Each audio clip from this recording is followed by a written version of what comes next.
창세기 47장 13절에서 26절까지 말씀을 살펴보도록 하겠습니다. 하나님께서 요셉을 통해 심각한 기근 가운데 있는 백성들을 살리십니다.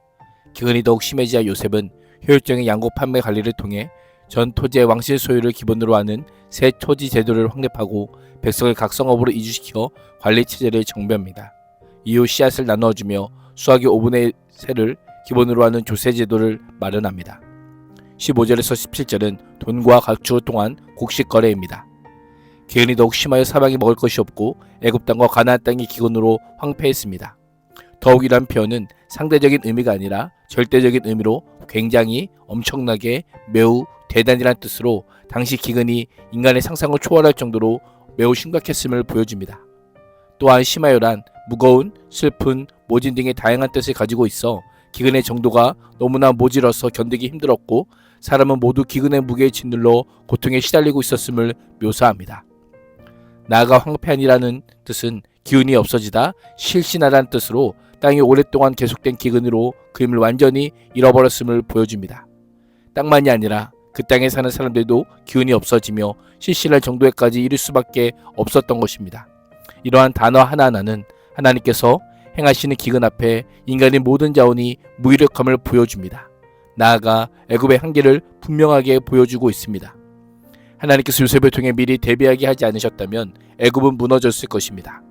애굽을 위한 자비이지만 궁극적으로 하나님의 백성의 보금자리를 지키기 위한 하나님의 자비입니다. 하나님의 사람 요셉을 통해 애굽이 하나님의 지배 아래 있음을 보여주고 있습니다. 요셉은 창고를 열어 식량을 팔기 시작합니다. 애굽 땅과 가나안 땅의 모든 돈이 요셉에게로 몰려들었고 요셉은 그 돈을 바로의 궁으로 가지고 갔습니다. 요셉이 곡식을 팔아 모은 돈은 모두 바로의 소유가 되었던 것입니다.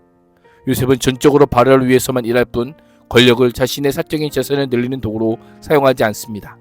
언제나 정직하고 성실하게 윗사람을 섬깁니다. 여전히 주인에게 충성을 다하는 종인 것입니다. 보디발의 집에서도 그랬고 옥에 갇혔을 때도 그랬고 그의 성실함과 정직함은 애굽의 2인자가 되어서도 변함이 없었습니다. 요셉의 모습은 성도가 이 세상에서 세속의 상전을 섬길 때에 정직과 성실이 삶의 원칙이 되어야 함을 보여주고 있습니다. 성실한 삶은 우리로 하여금 사람 앞에 인정받게 할 뿐 아니라 하나님의 칭찬도 받게 한다는 사실을 잊지 말아야 합니다. 애굽 땅과 가나안 땅에서 돈마저 떨어지자 애굽 사람들이 요셉에게 와서 이제 돈도 다 떨어졌으니 도와주지 않는다면 요셉이 보는 앞에서 죽을 수밖에 없다는 말로 자신들의 다급함을 토로합니다. 백성들의 이러한 호소는 절박함을 드러냄과 동시에 요셉에게 여전히 생존 자원이 있었음을 알려줍니다. 백성들의 돈이 다하자 이번에는 가축을 비롯한 소유물을 식량으로 바꿔주겠다라고 제안합니다. 요셉의 이러한 식량 정책은 애굽 경제를 왕실 중심으로 재편하는 의도가 있었음을 암시합니다. 이 정책이 어떻게 보이십니까? 매우 가혹한 것처럼 보이지만 국가적인 재난에 대처하는 매우 현명한 정책입니다. 백성들이 가축을 잘 기를 수 없는 상황에서 국가가 애굽의 모든 가축을 관리하므로 국가 재산이 감소하게 되는 것을 막을 수 있었기 때문입니다. 그냥 방치했을 경우 가축들은 잡아먹히게 되거나 굶어 죽었을 것입니다. 그렇게 되면 기근이 끝난 후 농사에 필요한 가축의 노동력을 얻기 힘들었을 것입니다. 원문에 의하면 너희를 위하여라는 뜻도 있어서 요셉은 왕실의 이익만을 위해 일방적으로 정책을 펼친 것이 아니라 백성들도 기근에서 살아남을 수 있는 정당한 정책을 수립하고 시행함으로 백성을 위한 정치를 했음을 알려주고 있습니다. 요셉의 명령에 백성들은 말과 양떼와 소떼와 나귀를 가져왔습니다. 요셉은 그들이 끌고 온 가축을 받고 먹을 것을 내주었습니다. 백성들은 모든 가축을 헌금 대신 지불하고 그해 동안 먹을 식량을 받았습니다. 18절에서 22절은 토지를 통한 곡식 거래입니다. 그 해가 다 가고 이듬해가 되자 백성들은 다시 요셉에게 와서 돈이 다 떨어졌고 가축대도 바로의 소유가 되었음을 숨길 수 없다라고 하소연합니다. 자신들에게 남은 것은 몸과 토지뿐이니 자신의 몸과 밭을 바꿔서 먹을 것을 팔라고 합니다. 양식 구매는 경제적 거래를 넘어 생존을 위해 개인의 존재와 생활기반 전체를 국가에 의탁하는 상황까지 악화되었던 것입니다. 몸이란 단어는 살아있는 몸뿐만 아니라 죽어있는 시체를 가리키기도 합니다. 자신들의 몸은 지금 살아있지만 언제 죽을지 모르는 몸이라고 표현할 정도로 식량 문제로 인한 극한 상황에 처해 있었던 것입니다. 우리가 밭까지 바쳐서 바로의 종이 되겠다라고 합니다. 현재 식량난으로 미래를 대비하는 곡식의 종자까지 다 먹어치운 상황입니다. 가뭄이 끝나면 심을 종자마저 없기에 그들은 종자를 달라고 합니다. 자신들도 살고 땅도 황폐해지지 않게 달라고 간청하고 있는 것입니다. 살고 죽지 않는다란 표현은 기근이 개인의 생명뿐 아니라 공동체와 국가 존립 자체를 위협하는 상황임을 알려줍니다. 이에 요셉은 애굽에 있는 밭을 모두 사서 바로의 것이 되게 합니다.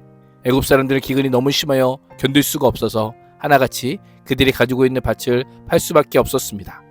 이 모습이 어떻게 보이십니까? 겉으로는 요셉의 정책이 무자비하게 보이고 기근을 이용하여 애국 왕실로 권력을 집중시키려는 왕실 중심의 정책으로 보입니다. 그러나 이제 많은 토지가 국유화 되므로 필요에 따라 재분배될 수 있는 법적인 근거가 생기게 된 것입니다. 요셉은 궁극적으로 토지의 재분배를 통해 백성들에게 유익이 돌아가게 하기 위한 큰 그림을 가지고 있었던 것입니다. 요셉은 애굽 땅 이 끝에서 저 끝까지를 여러 성읍으로 나누고 애굽 전 지역에 사는 백성을 옮겨서 살게 합니다. 효율적인 행정을 위해 토지 개혁에 이어 일대의 거주 개혁을 단행하였던 것입니다. 그러나 요셉은 여러 신들이 섬기는 국가 특권층인 제사장들의 토지는 사들이지 않고 예외로 남겨두었습니다. 당시 제사장들이 받는 녹은 곡물이었기에 기근과는 상관없이 전혀 경제적인 어려움을 겪지 않고 생활할 수 있었을 것입니다. 기근은 중앙집권적 통치 구조를 강화하는 계기가 되었습니다. 23절에서 26절은 토지법 개정입니다.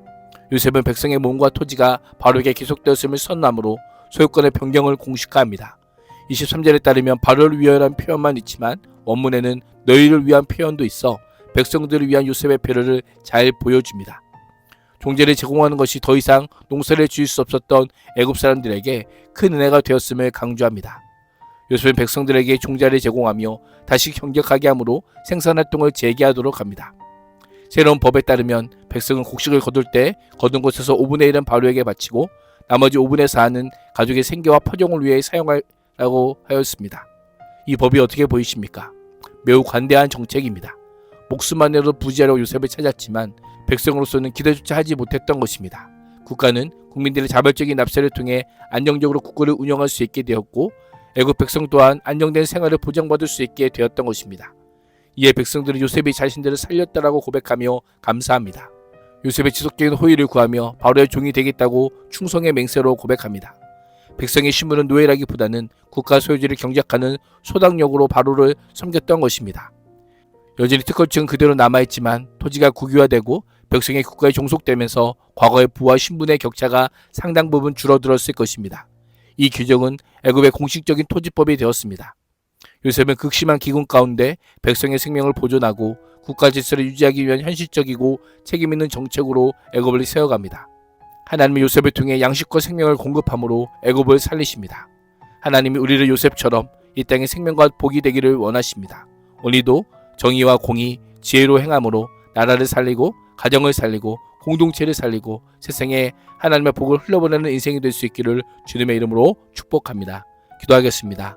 하나님, 요셉처럼 위기의 시대 속에서도 정직과 지혜로 사람을 살리고 공동체를 세우는 생명의 통로가 되게 하여 주시고 우리의 삶을 통해 하나님의 공의와 은혜가 세상 가운데 흘러가게 하여 주옵소서.